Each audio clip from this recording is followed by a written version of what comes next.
Welcome to Lead Live, a conversation for ministry leaders by ministry leaders. I'm Josh Franks. And I'm Clint Berry, and we're the co-founders of the Lead program.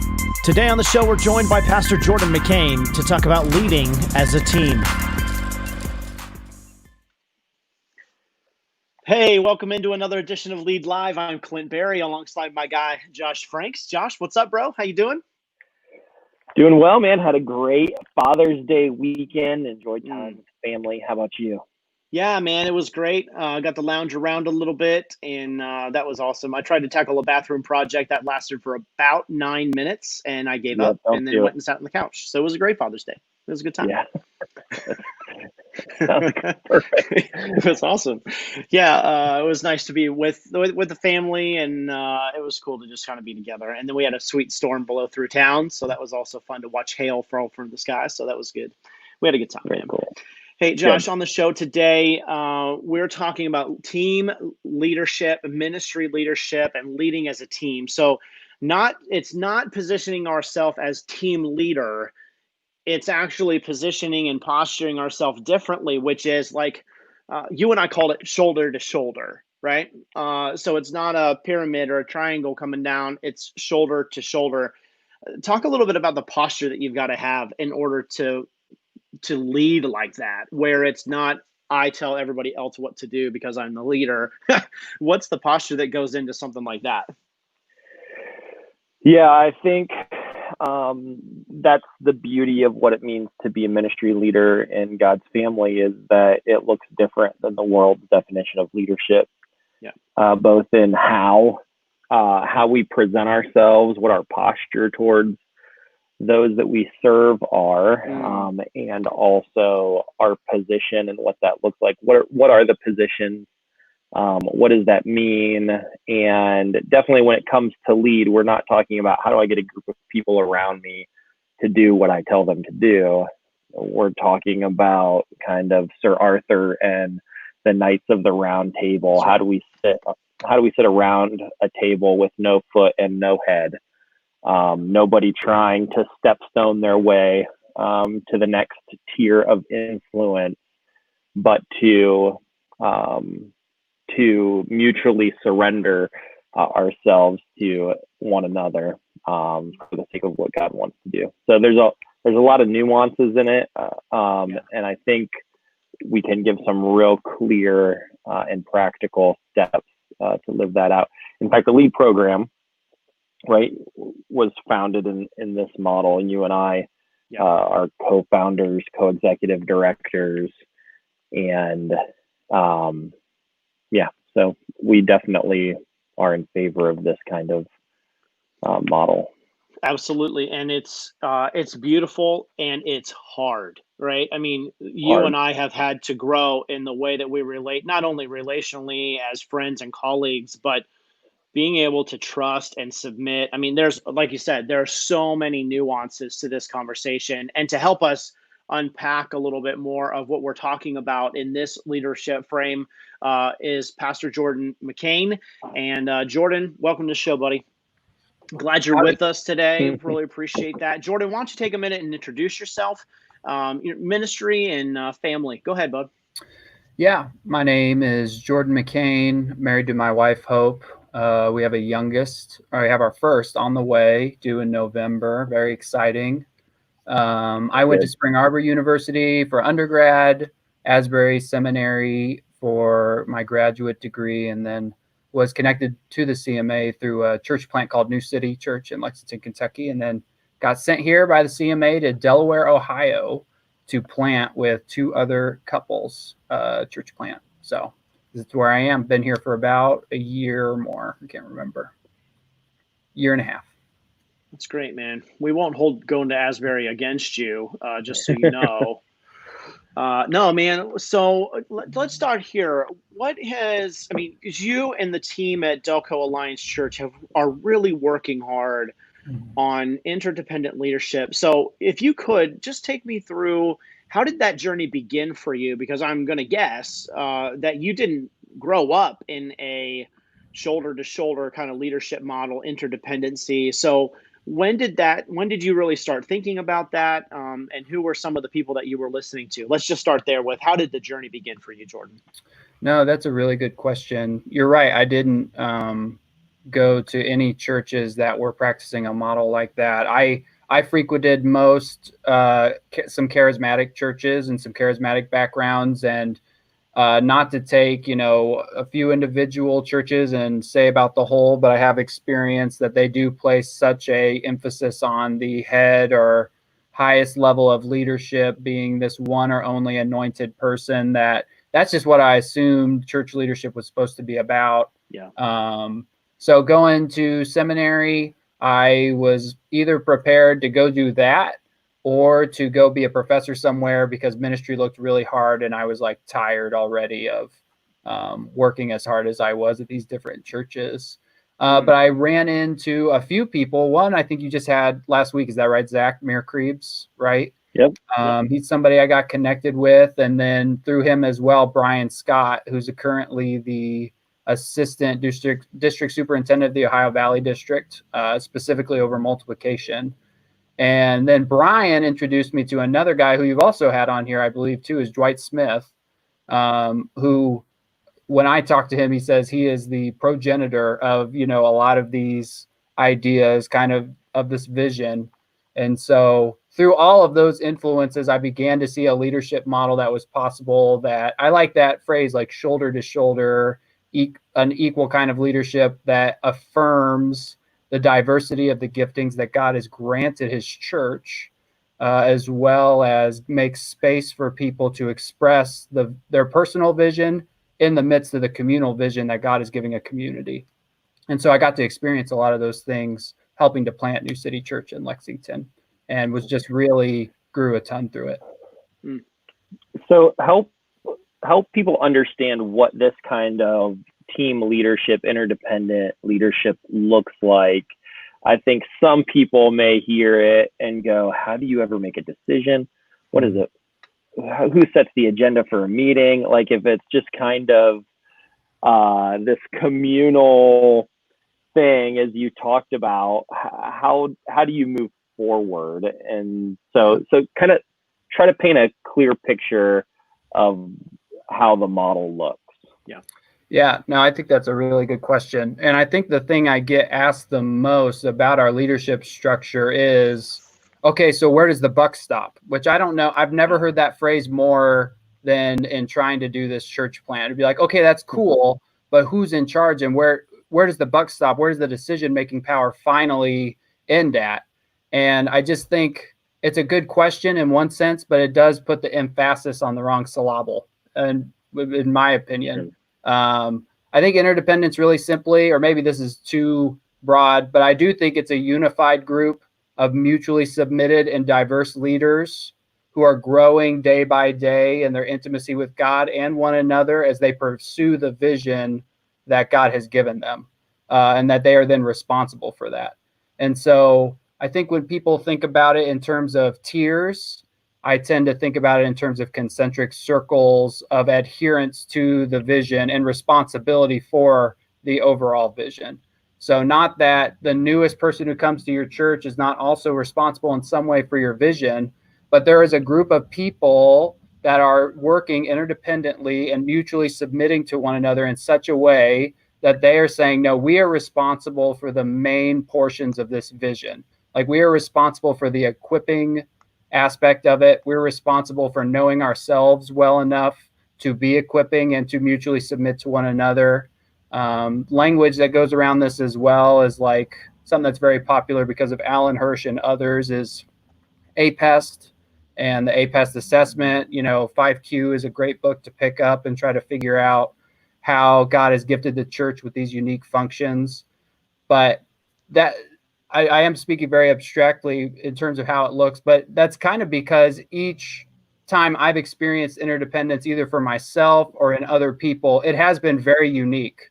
It is its own unique kind of leadership culture of people who have come together. And again, they know each other so well. They've worked through so much of their stuff together. They're able to communicate at a level that doesn't seem normal.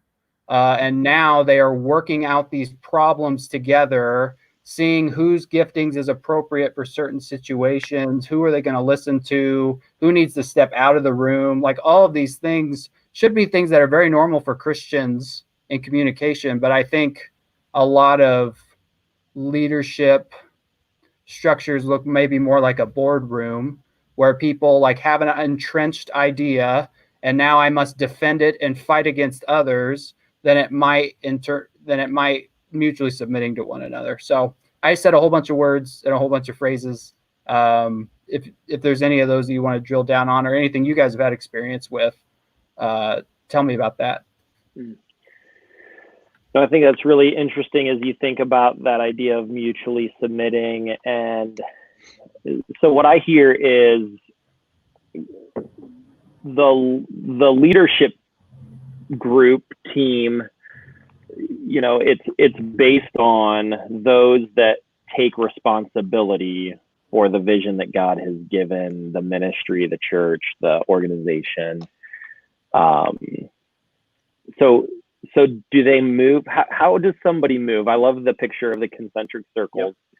How does somebody move from the outer circle to the inner circle? Is it an expression of responsibility?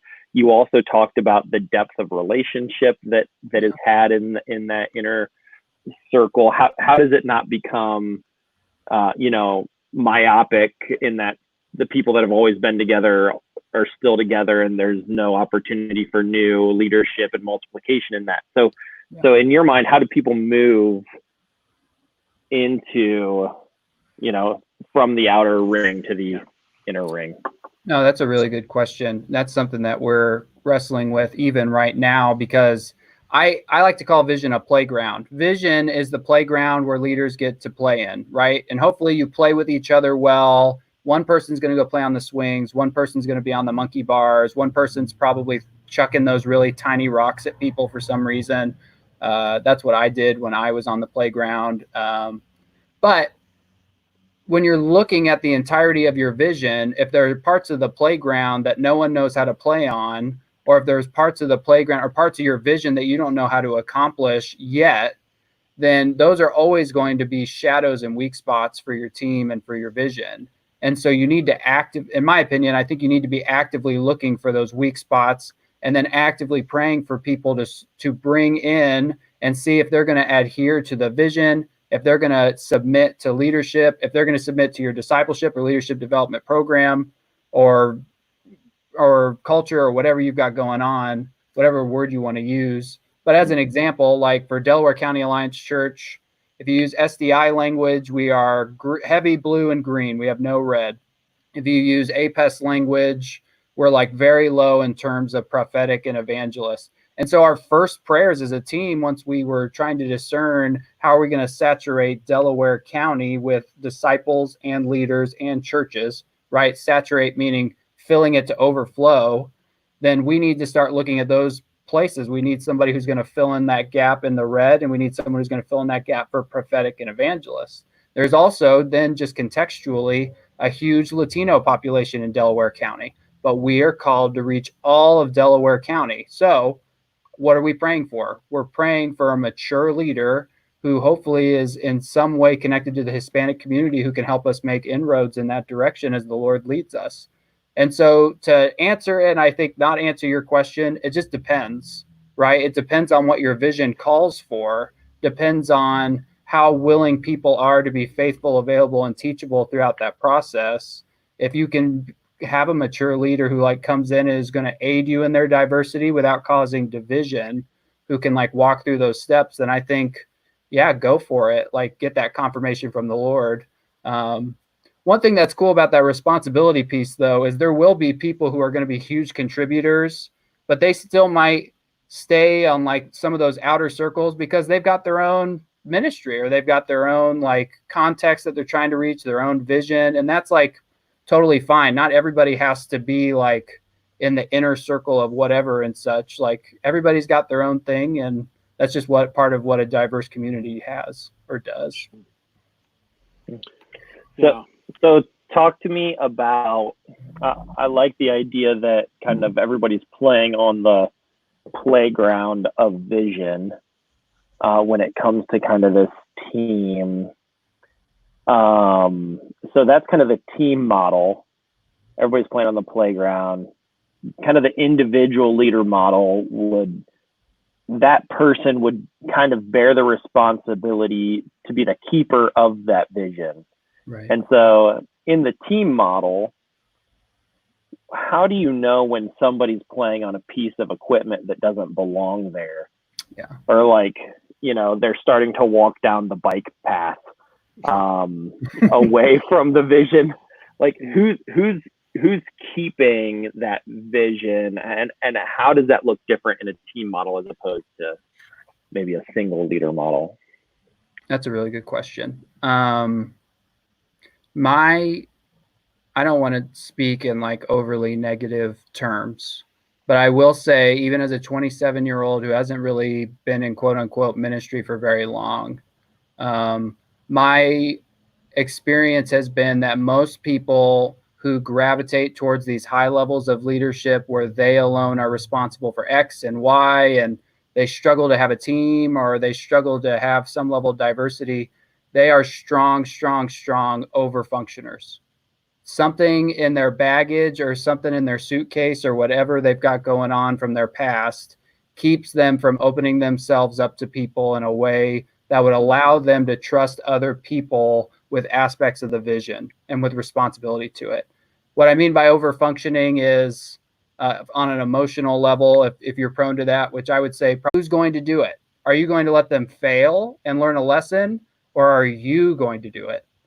Most ministry leaders are going to say, well, actually, I'll just go do it, right? Like, I'm not going to let it fall. Like, I'm not going to let someone fail. I'm going to jump in and either fix it or quote unquote do it myself. Or when your wife asks you to take out the trash and you don't do it, she ends up going to take out the trash herself. She's actually over functioning, and you're causing some level of division in your life, in your relationships. And then now you're causing over functioning in your church by you as a leader being like, okay, I'll do all the things. I'll do this and I'll do this. I'll fix this. You can't do that right, so I'll end up doing this. It's a posture of enabling that keeps a congregation immature and dependent. And I've just experienced that a lot. I've experienced that a lot, which really stinks because we want to be a multiplying movement. And the end of multiplication and reproduction is for you to actually stop doing stuff. Like, you have to eventually be done so that other people can do it and then move on and go do it somewhere else. But most leaders can't get to that point. They can't stop. Something in their identity or their baggage won't let them quit for whatever reason. And that is a sign of unhealth. And I think that often leads to central, dominating, alone at the top kind of leadership. Well, and we reproduce what we know, right? I mean, Sure. so within the model, it was probably a fairly healthy model for, what we saw was what you just described at some level. And so therefore I know that style. And so I'm going to reproduce the style that I know. Yeah. But no, I appreciate what you're saying there. And I think there also is a lack of, within ministry leadership, really being able to hand something off. So being able to really to train and equip, the next person, that training, so that they don't have to fail, because I still am of the ilk of, if it's my responsibility and I am starting to share that responsibility load with someone else, then I need to communicate to them, be with them, right? And then fail with them. It's not just like, well, here's your bag, like, oh, whoops, you didn't do it right. No, that's on me as a leader, as a ministry leader. I need to be with them to the point where, if it fails, whatever that is, we have failed together. Not just they fail, because that would be more interdependent, rather than me just like heaving a bag over to Josh saying, hey, listen, I'm not going to do this, bro. Well, what is there to do? Oh, well, you just got to figure it out. Yeah. And I think that's right. That's not going to be great for team dynamic. And I think we've been all on those kinds of teams where just something got dropped that shouldn't have been. And now we're like, oh no. And then somebody jumps in. So yeah, no, I can really resonate with what you're saying. And at the same time, we do need to be really great at handing things off. And that's one thing that I was never shown very well, how to hand something off to the next person. and how to monitor and walk alongside, which I hope that I'm growing in, constantly growing in. Right. Because as you dial up something, whether it's a single person or a team, you have to be able to share that leadership load, and that leadership load is only viable when I can set expectations, goals, and when that other party can come in and say, and they're helping set expectation and goals, so we're all in agreement. We all concur. This is what's going to happen. These are the expectations. And if there's anything lacking in skill or definition or whatever, then I can hand off those pieces and we can work together on those. Totally. But no, I like what you're saying there. Definitely like what you're saying there. When you and the team think about, like, because when I think, I'm just going to go back to early, like, man, we mutually submit. I understand that. I've been on a lot of teaching and training about that. It does seem like this thing slows down. So does it slow down? Or is it actually, no, like we trust one another. We've had these cultural conversations. We've dug around in each other's past so much. We know one another.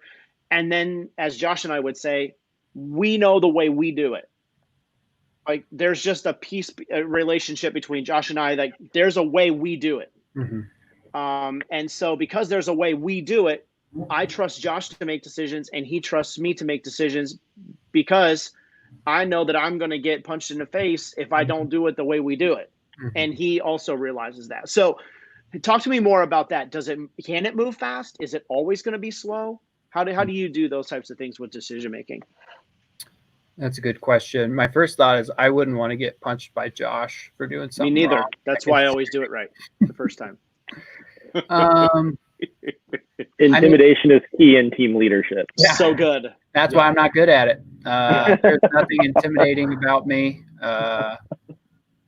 Yeah, I will say again, I think it depends. I think each leadership team and culture is going to have its own set of values, its own set of principles and ideas that guide it, its own vision that's going to ask different kinds of questions. And there's the reality that, like, people are dynamic and shifting and moving and growing. And so, our regular meetings, we walk through love, lead, learn. And that's how we make sure we're hitting all of the different facets. So love, we always make sure that we're checking in with one another and seeing if there's anything going on. Learn, we usually are walking through something together to create common language together and be able to learn and grow together, and maybe even throw in other stuff we're learning in other spheres. And then lead, we have very obviously practical conversations about what's next. What do we need to do? At least for us, I can say that because so much of what we're doing and what we desire, we're not really seeing modeled in very many spaces that look like us, and that the Lord is leading us. It does feel like at times we are moving pretty slow because we're constantly pioneering or constantly creating new material, reaching out to new people, making new contacts, new blah, blah, blah, new blah, blah, blah. I think once we do, and it does make me like insecure to say that almost a year in, we're still like pioneering some of the most basic aspects of what it means to be like a thriving congregation. But the thing is, we've been working on it this whole time. Once we get it launched, it's going to be amazing, right? And we're going to get people through it. We're going to help people out. We're going to get people equipped. And so it's all a process. And if you're willing to lean into that, and as your team is growing together, I don't think there are a lot of wrong ways to do it. But I've heard so many times going into church planting, which is different than maybe like starting Lead, or definitely different than renovating a church or going into an established church, is they're always say, I heard a lot of people say, go as slow as you can. I heard more than a few church planters tell me to just like, hey man, you're going to be tempted to always be rushing, always be moving. I need to connect with this many people. I need to do this. I need to do this. That's a good way to burn out. And I would say emotionally, there have been spaces already in the last year where I haven't been careful, and I've stepped away from a day being like, I'm exhausted. I don't want to do this anymore. And that's my own personal wiring, and I'm learning more about myself as well. But thank God I have a team, because with some of this stuff that's even happened in the last year, I probably would have already quit. I probably would already be done with this part of my journey. But I'm very thankful to have the interdependent team that I have, who's helped walk me through my own stuff, for sure. So that's a great explanation of the value of having that kind of team. A lot of this is like kind of marriage language, mutual submission and love for one another, and definitely strengths balancing weaknesses. But if you're like the singular leader and you do get to that day where you're like, I'm done, like there's no one to go talk to, there's just a board to submit your resignation to. And so to have a group of people around you that not only you can process through your stuff, but can step in to give you rest, to give you an opportunity to restore, is one of the beautiful pieces of this kind of team leadership model. I was thinking, I actually used to rock climb.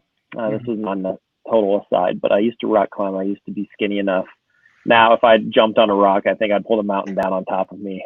But when I was doing some rock climbing training, the guy who was training us said, slow is smooth and smooth is fast.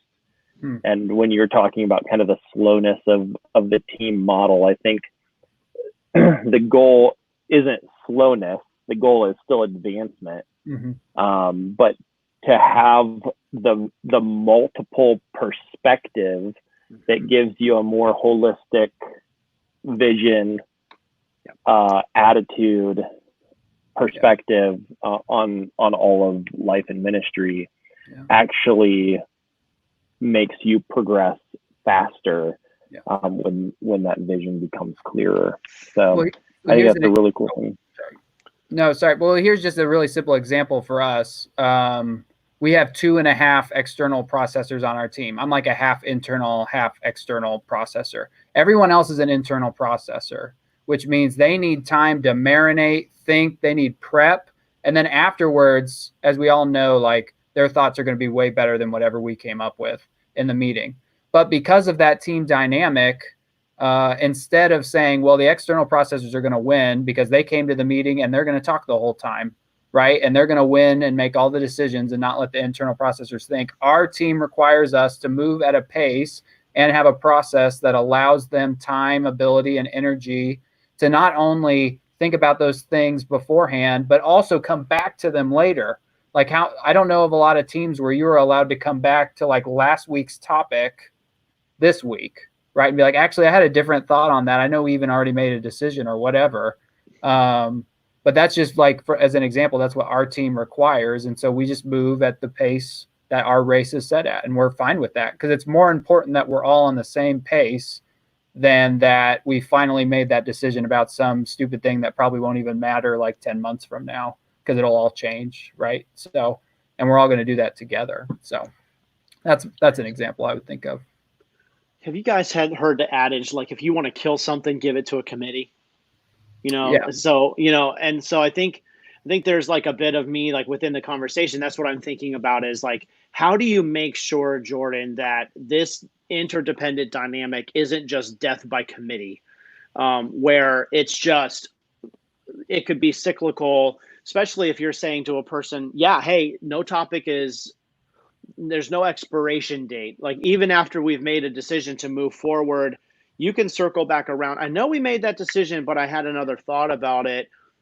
How do you keep moving this thing forward if there isn't an expiration date, when maybe you've gone ahead and jumped off that cliff, but the next, people are like, Jordan, I still have a thought, I'm just wondering how that kind of dynamic works, especially if there is no expiration date. Is there any type of like saying, nope, we've got it here, crossroads, we've got to choose which one, where are we going? How do you work through that so you don't have a death by committee, but then also that you really are able to lock in as a team? this is the direction we're going to go on something. Okay. No, I think that's a good question. I mean, I think the three things that popped into my head initially were, it sounds like that a team that would put to death something that's important or needs a decision made.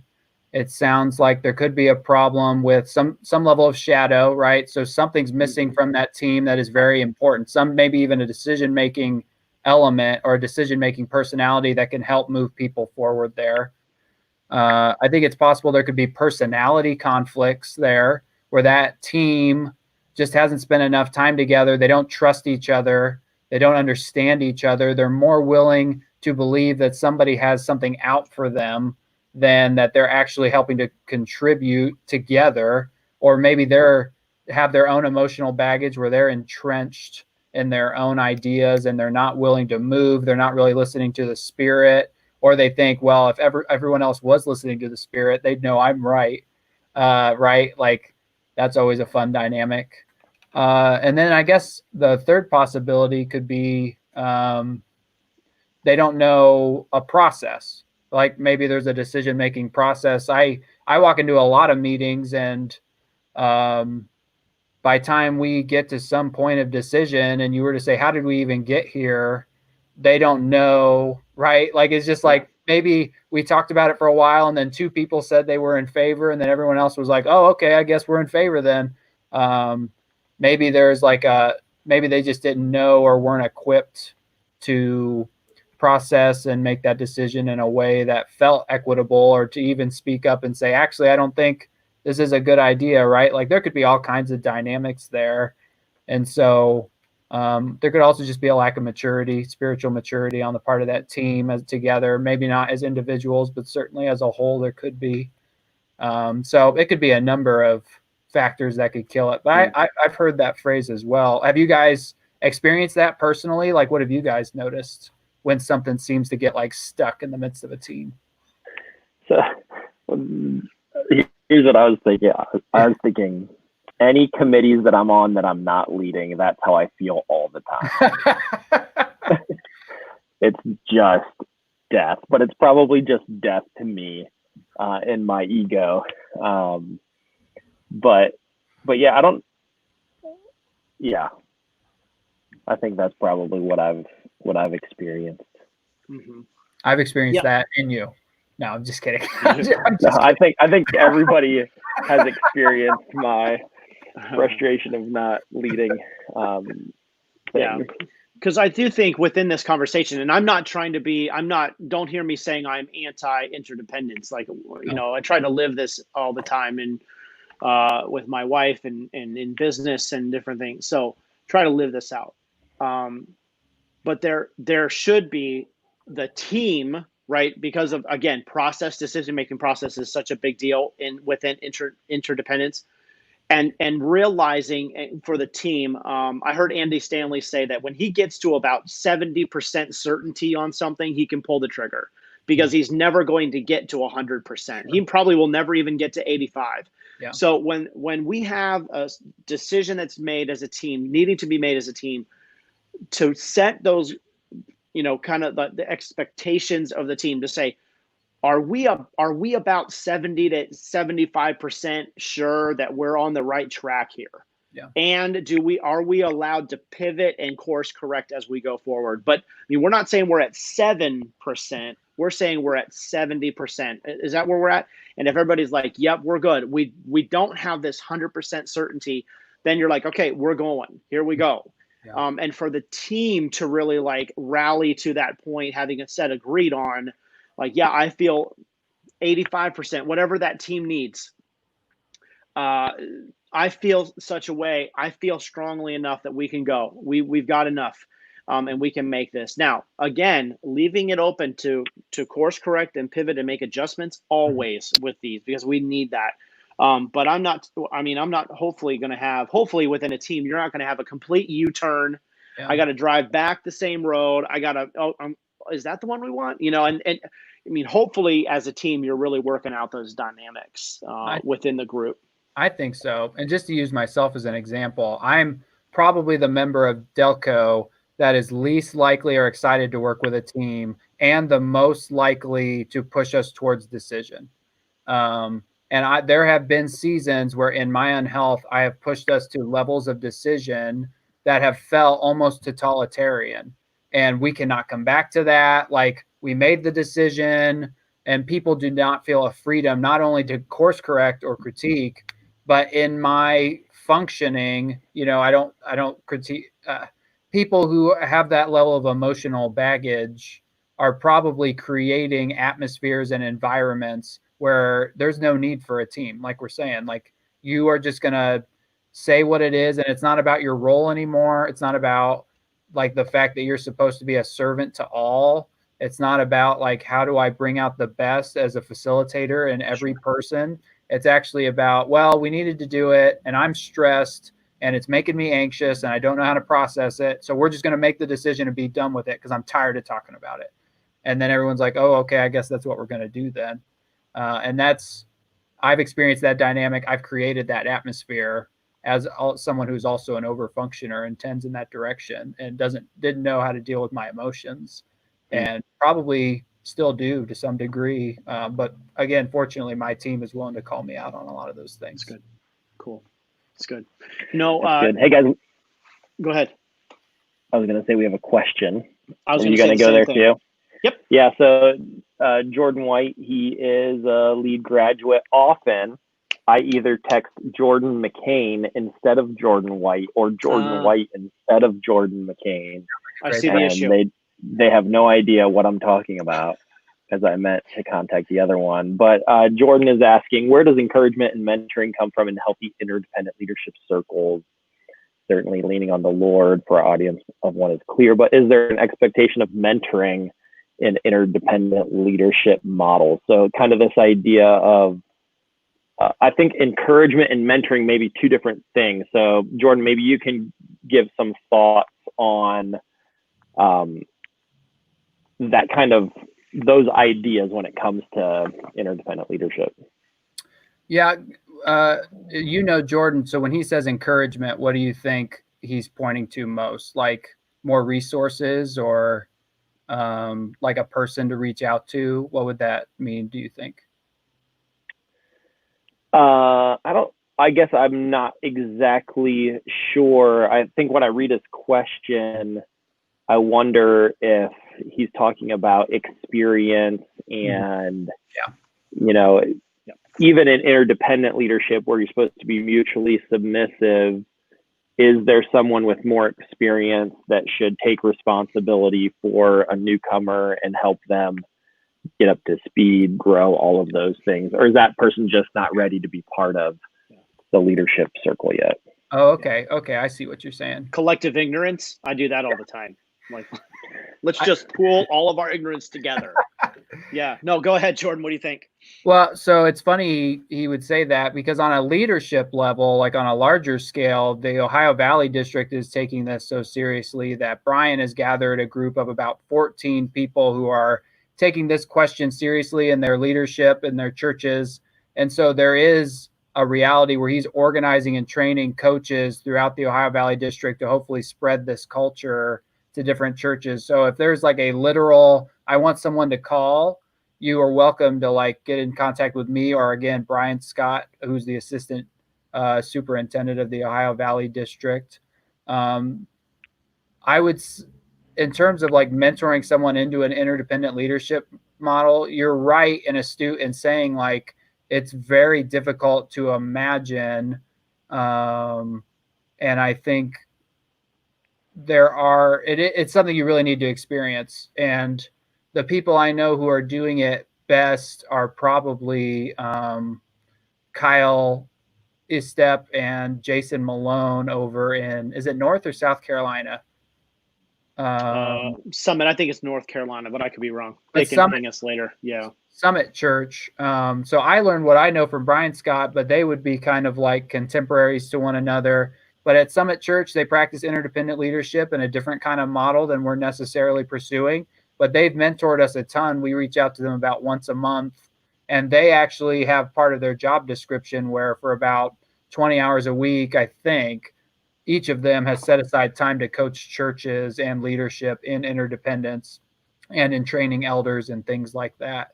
And so it is something that's almost like, I don't want to use the word a virus or a parasite. What am I trying to say? But it is organic. It is something that once you experience and you kind of get some vision on, you can begin to see like, oh, like this could help. Okay, now we'll move in this direction. Oh, I needed to ask this question. Now I'm getting a little bit closer. But there's quite a few people that I think you could talk to. Does that answer the question? I was thinking of people and resources, but yeah, I don't know. Maybe Jordan can clarify a little bit what his question was. I read it as in healthy interdependent leadership. Like if we were on a team, the three of us, and so, Clint and I have been together for a long time. We invite Jordan to be on the leadership team with us. Is there an expectation that I or Clint or both of us would mentor Jordan, or is that something that happens outside of the leadership invitation? That's interesting. And then once relationship and responsibility is built, then you're kind of given more, I don't know if access is the right word, but you're involved in more of those conversations. No, and the larger group is what was coming to my mind, Jordan and Josh. So like, is there an outside voice that will sit not just with me individually as a leader, but it almost seems like, well, no, you've got to talk to all of us at the same time, because now I've got to play, the phone game in order to go back. Well, so-and-so said this and I really interpreted this. And now I've got to relay all of this, their conversation and what my personality, heartbeat, gifting, and then press it into the team. So it could be very challenging to do modeling and resourcing, especially if your team is pretty, you're all the same age and stage. Let's put it that way. So if you're all the same age and stage, now, if you've got like a diversity of age and stage, you have a diversity of culture, maybe there's not so much outside, but if you're all just kind of, like, yep, we're all this age and we all have the same two and a half kids, that sort of stuff, that might be definitely a place where that team would need outside mentoring. But Jordan, do you think it happens one-on-one, or do you think it happens like team on team or one on team? That's a good question. I think it could happen in a variety of ways. I think you could go into different team settings and experience it and be like, okay, so I'm starting to get the sense of how these people relate to one another. The way I've experienced it the most, or have helped coach people with it the most, is to actually step into, which is a much more vulnerable thing than you'd think, but actually step into their leadership meetings and facilitate conversations in a way that you're breaking up patterns of conflict, anxiety, emotional disturbance, like backbiting, over talking, people who don't talk enough, right? Like there's something about having an objective third party who can sit in the midst of that when you're trying to pursue interdependence and be like, hey, this person hasn't talked for a while. Have you noticed? Or like, hey, it seems like you're really anxious about this thing. Can you actually clearly communicate to the team what you're feeling right now? So all of those things play into it, but that kind of coaching in the midst of your team meetings, I think, is the easiest and most valuable way that I've seen people grow in interdependence quickly in a short amount of time. And it's not very hard, especially if you know already how to facilitate conversations well. Yeah, that's good. Josh, I saw another question come in from Dan Morris, and Dan says, does your congregation understand this leadership style? So, and who do they approach with an issue or a question? I think the second one is intriguing, because that may demonstrate, that may really demonstrate like who the crowd is identified as the leader, right? But it's interesting to just kind of say so I'll just reframe it. How does Delco Alliance understand this leadership style? How have you tried to communicate it to Delco? And, what are the ways in which you try to communicate the difference in leadership style, especially when there are two of you who are getting paid?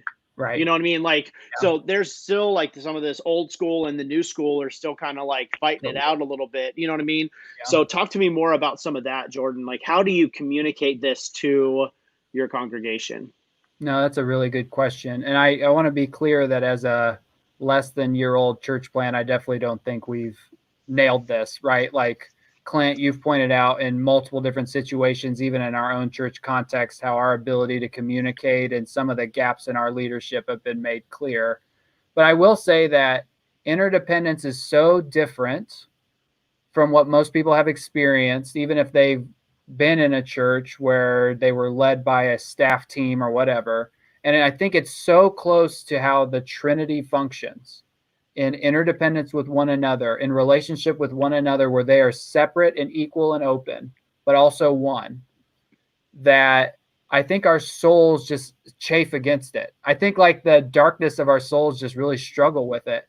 And so we talk about it almost as much as we talk about anything else, just because when new people visit or when there are questions like this one, like who do I approach with an issue or a question, it can get very confusing. And it is a lot easier to just say, well, Stephen, it's my co-planter, Stephen Anderson, and who gets paid. And Jordan, they get paid. And so they are the ones. And we do shoulder a certain responsibility. Like there are things that we do that no one else does. There are things we take responsibility for that no one else does. But we share so much of the burden of leadership, meeting with different people, having different relationships with different people, but still taking the responsibility for the whole vision, that I've seen over time that people have really grown in excitement about the possibility of like, okay, so I can grow in my responsibility for this too. Maybe I can be part of another church planting core down the line, right? Because like, for example, Brad G works for you guys. His wife is named Haley. She is a nurse. She does not want to be paid to do ministry at all. Like she loves being a nurse. She's a great nurse. She's a great wife to Brad. She loves being on leadership and she participates and people see her as a leader. She has no desire to be paid for any reason. But she contributes with her gifts, with the diversity of her opinion, and people go to her. People talk to her about the things that are going on in her life. People feel more comfortable around her, one, because I think for some reasons because of her gender, but also because she's wired differently than even Stephen and I are. And she's a maturing disciple of Jesus. And so that's attractive to people.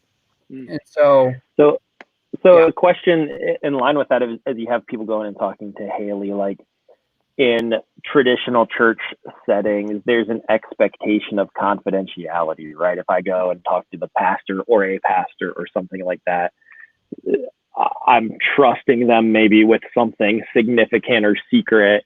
Sure. And I trust them to have confidence with that.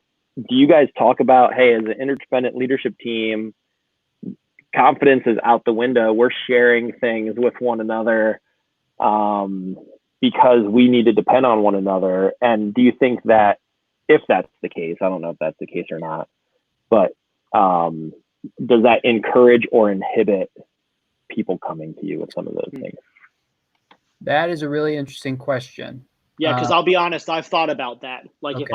if I share this with Jordan, did I just share it with the rest of the leadership team? So Okay. I mean that's a reality. Talk to us about that. That's a great question.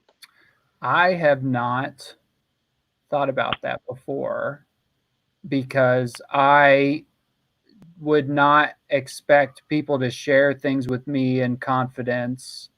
And I have not shared with other things that are shared in confidence unless it was, I will often ask, or it's been explicitly like, or like Clint is telling us like, here's how I'm experiencing this. And I'll be like, Clint wouldn't care if I told our team, here's a gap in our communication. Right. But I would not necessarily expect that to be true, that people would share things that are in confidence. But we've also on the leadership team you're talking about. On the leadership team, yeah. So I will have to think about that more. But we've not had that experience yet. Most of our people are pretty upfront and like pretty vocal. Definitely, I think, especially in discipleship relationships, I haven't heard anything that should be confidential for someone else. And I think we would call each other out on that for sure. Because that is a different level of that's just something different. I don't know that I've just never thought about that before. I'm gonna have to think. And yet there are some things. Let's be honest. Like there are some things because I think Delco really wants to have a discipleship making culture, and some of these things that are really held close to the vest are some of these pieces of discipleship that really need to be leaned into. Yeah. And so, yeah, I mean, I think what you're saying, like, is this something that you would mind me sharing with the rest of the leadership team? This is really important in your development. As long as we're communicating, we should be good. And if that person says, no, I'm not comfortable with that, then okay, it's going to go one-on-one. And I think we also have to understand within that interdependent leadership, when a congregant says, no, I'm only comfortable with you. Okay, why? My follow-up is, can you tell me more about why you're only comfortable with me? Sure. Yeah. Now, right? And because if there's some sort of distrust that's going on towards the leadership team, that would be heartbreaking.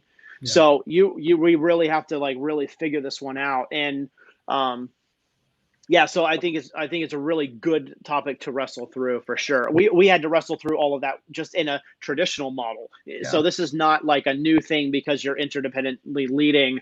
This is something that we would wrestle with in a board structure, right? Senior pastor board, that sort of thing. What should we share? How much do we share without tripping over the lines there? Nolan, thanks for being a part of the show today. Nolan's got a question, Jordan. He says, coming in late, do you have a quick definition of interdependence leadership? So Jordan, take a crack at this one. What would your definition of interdependent leadership be? Yeah, nothing I do is quick. No. Again, I would just say that it is a unified group of mutually submitting leaders who are together growing in their intimacy with God and one another as they pursue a God-given vision for the community that they feel chiefly responsible for. Okay. So that can be broken down into different pieces and parts, but that's what makes sense to me. That's great. Jordan, could you send that definition to me so that we could put it into the show notes at some point after we're off out of the show today? That would be great to be able to include. I think people want to, that's a really thick definition. I think people would like to parse their way through that to really unpack it, to see it. Guys, Josh, what other questions, as we get into the top of the hour here, what other questions do we have for Jordan considering this topic of interdependent leadership? I think the value of this for, kind of holistic perspective on things and for the sake of keeping egos in check is so important for the church. I've experienced a lot of different variations of this and probably led a lot of different variations, and I've probably led different variations at the same time in the same ministry because I have no idea what I'm doing most of the time. But how do you balance your desire to reach people? I thought it was one of the things that you said that was interesting, Jordan, that this is something you talk about more than anything else. And is true interdependency, like, where there isn't necessarily a known leader, there's a leadership group, is that too big of a barrier for new believers or non-believers to jump over in order to kind of capture? So in our first church plant, we ended up having a lot of our elders able to preach and communicate and things like that. And there's a regular rotation, almost such a rotation that like new people would be like, oh, I didn't even know you were the pastor. Totally. And so they didn't know kind of who to connect the dots with. Yeah. Yep. How do you kind of manage that piece? It kind of goes back to Dan's question as far as, does your congregation understand it? And more so, do new people understand it in order to connect? Because I don't think it's an unhealthy thing. I think it's a desire to connect, not with the brand, but with individuals. Yeah, that's a really good question. What's hard is I've said this to Brian, who again has mentored me a couple times before, like this would be a lot easier if we did not try to do this interdependently in other ways. There would be other things that would be more difficult. Sure. But you're right in terms of, because we believe it's biblical, we're going to do it. And you can do it and communicate it and talk about it in a lot of different ways. And I'm sure there are people who are communicating it better than we are, or are making it more palatable for people who are like new than we are. We're still learning and growing and all of that. I will say what I experience the most is that when you give a diversity of leadership the ability to express the gifts that God has given them, you are going to inspire tons of disciples that otherwise would totally think like, I don't really have a place in a church. I'm just supposed to sit here and consume because my gifting doesn't give me a microphone, right? And those are the only gifts I ever really get to see expressed, is the people who talk or the people who sing or the people who pray or whatever. Yeah. Those are the only gifts I know about spiritually. Those aren't any of my quote unquote spiritual gifts, and that's not my function. But once you begin to see people who are like you lead in a way that like makes sense, and then you see people who are not like you lift them up, right? Not just like as a joke, but say like, no, this person's gifting is important. It's as important as like me speaking on a Sunday or whatever, right? Like this person's ability to give hospitality to their neighbors and be empowered by the Holy Spirit while they do it is almost certainly going to have a better impact than like any sermon I preach, right? Like that sounds way better. That's going to be way cooler. And that kind of puts together some kind of verses, right? But the fact is that Christ established a body that is interdependent with a head that he is the leader of, and no gift is greater than another. But we as the church do not act that way. We definitely consider other gifts to be better than others. We elevate people with certain gifts in a way that I think is inappropriate. And we call people, quote unquote, you're important and you're in ministry because you have certain gifts that other people don't. And I don't buy that. I think it's, again, created an over-functioning culture where people get to be consumers and they don't get to express their discipleship or their giftedness or their leadership.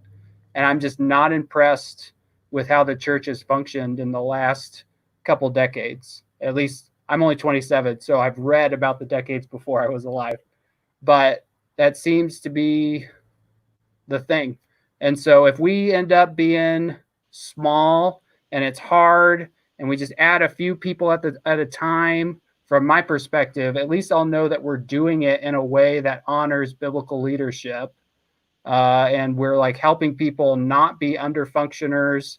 We're not doing things for people that they're supposed to be doing for themselves. We're training and equipping people in a diversity of leadership in a way that matters. And I am willing to do that all day, even when it's hard, even when I don't like doing it right, even when my ego gets in the way. I'm going to always end up preferring that than whatever else is out there, I think, from my perspective. I appreciate your heart in that, Jordan. So Nolan's going to push us a little bit harder here. So sounds like thinking about a traditional church model. He says in a traditional church model that falls to the elder board, but this sounds like mixed gendered. So how do you navigate the roles? So I know Josh and I have our 2 cents about this, but you can go first, dude. Check this. So you're in a traditional church board model. So how does this roll? Is this a trap? I'm just want us to ask the question. I mean, I'm ready for the answer, man. I think it's good. So let's dive into this. Yeah. So our church plan doesn't have elders right now. We are not required to have elders until a certain point. We're developing that process. I'm still learning even what elders are supposed to do and how they're supposed to function. Personally, I would not line up with a theology that would not empower women into leadership or into different levels of leadership over others. I know that is not the tagline of the theology for our denomination, but that is my conviction, and I am willing to have as many conversations about that as need to be have. It's good. Yeah, I think having that diversity is one of the beauties of church planting, in that you don't have to fall into the polity lines very early. So I would say embrace the diversity while you can. Yeah. I would say that even in a board model, some of the best meetings that we had as a traditional elder board model was when our wives would join us for those conversations. So we have to take, I think, Paul's writings to Timothy as a whole bit, and there is an evaluation of the man to be an elder and his wife. And so if there are pieces and parts to this where we still are going to say eldership is male, then, well, their wives need to meet a certain level of standard. And it doesn't mean that the wife needs to stay home. It means that as a unit, maybe we should consider elders and their wives as a unit.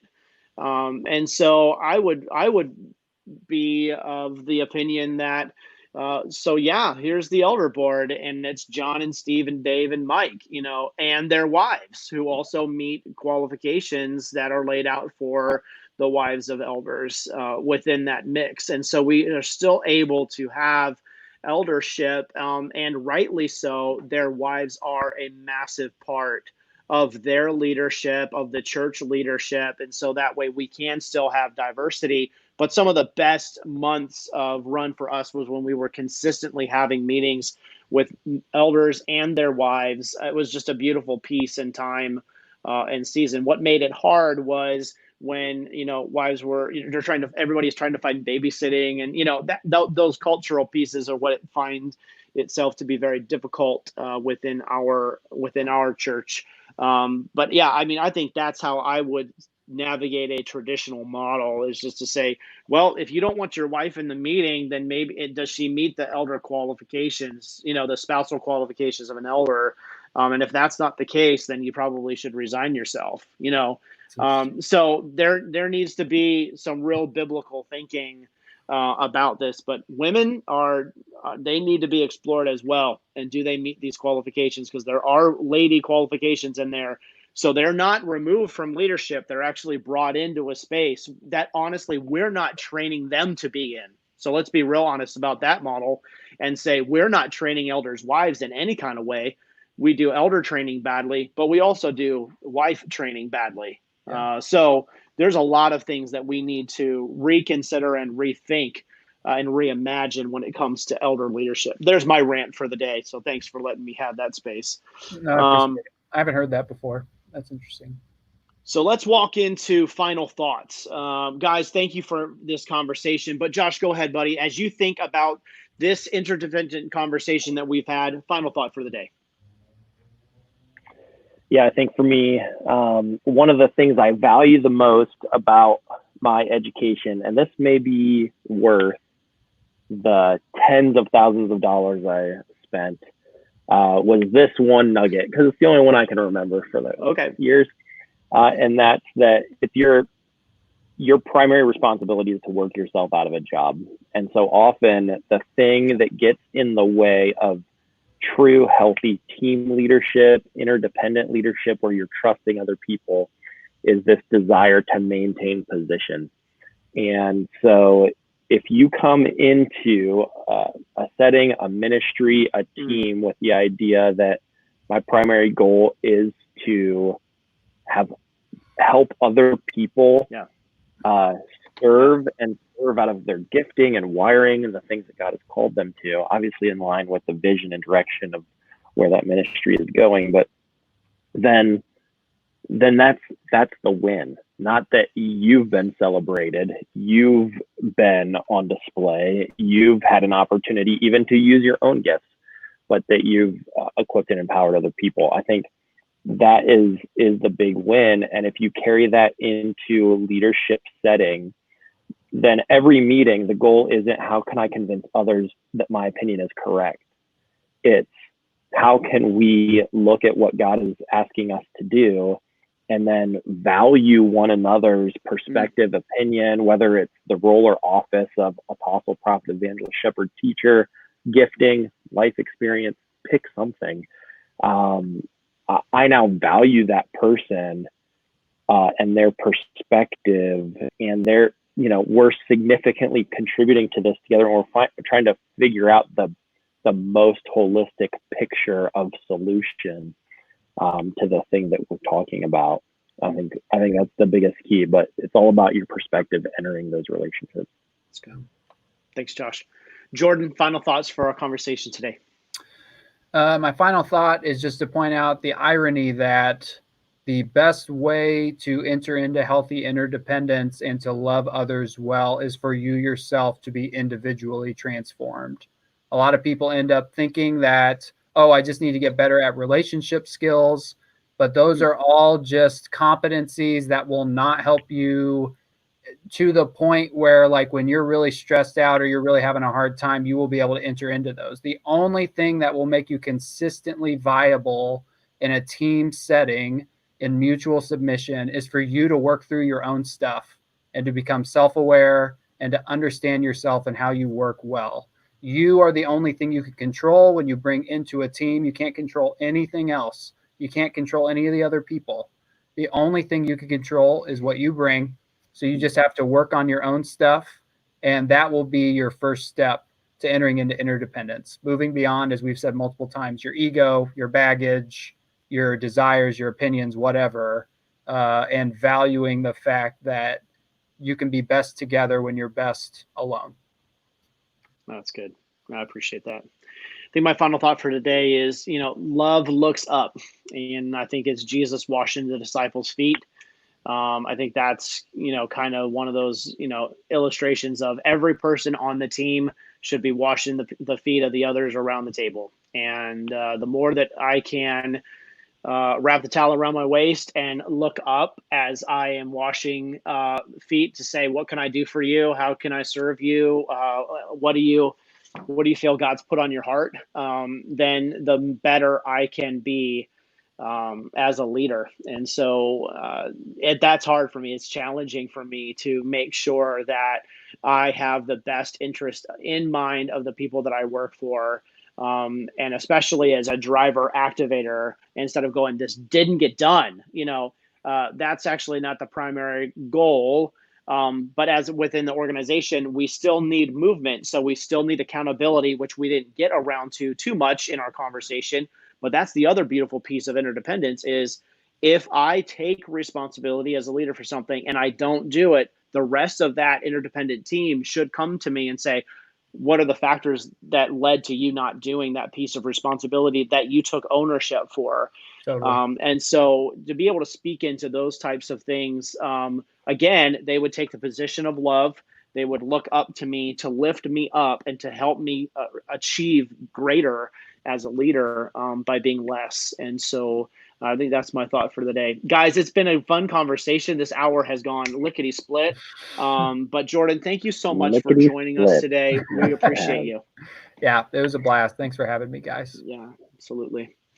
Josh, by way of commercial, one more thing to let our viewers know. We're starting to look through the calendar and looking forward to a January 2021 launch of students into the LEAD program. And so we're going to put a graphic up on the screen that is just a quick, just kind of a timeline. So we're already into the 6th. From now until October 1st, registration is $29. October 1st, it will change over to be $49 to register and submit your application. The 31st of October registration closes, and then the rest of the timeline so that we can begin launching LEAD cohorts around the weekend of January 7th of 2021. And so we're really excited about gearing up. We already have people who are applying, and we're going to run out of room pretty quickly on this next launch pathway. We're doing our best to ramp up cohort directors and get those trained so we can launch more people all over the country. But it's a really exciting time, Josh, for us to get ready for January 2021. I agree. If your 2020 vision was way more blurry than you thought it was going to be, 2021 is the year for you to jump into the LEAD program. Just like Jordan was talking about, become a leader who is personally transformed so that you can lead with others well. And that's, we fully embrace that. And so I think the LEAD program is a great opportunity. Get your application in, Don't wait until October. I can't believe in just a few days it'll be the 4th of July. Unreal. I mean, time is going so fast and so slow at the same time. You're going to wake up tomorrow and realize that you could have saved $20 in the application fee. So just go ahead and get that in right now. Absolutely. Guys, great conversation today. Leaders, thanks for joining us. We'll see you next week, 4 p.m. Eastern time. Adios. Lead well.